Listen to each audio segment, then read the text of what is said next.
อิ้นแก้มปีลีแก้มน้องเขาเอิ้นแก้มปีลีแก้มแบบนี้แก้มหมานเงินหมานคำแก้มแบบนี้แก้มหมานเงินหมานคำได้เมียงามต้องหาเงินเก่งได้เมียงามต้องหาเงินเก่งงามแก้มจะแบ่งสิหอมเอางานหนักอายสิสู้บ่เศร้างานหนักอายสิสู้บ่เศร้าคิดเห็นแก้มเจ้าอายสิสู้บ่ถอยใจลอยใส่สองพวงแก้ม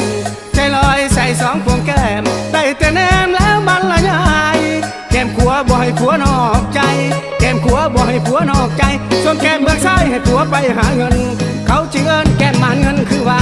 เขาจึงเอิ้นแก้มหมานเงินคือว่าจึงอยากได้น้องลาขอน้องแต่งงานการหอมแก้มไผบ่สำคัญการหอมแก้มไผบ่สำคัญหอมแล้วไปเหตุงานเฮ็ดให้มีเงินใส่เฮ็ดให้มี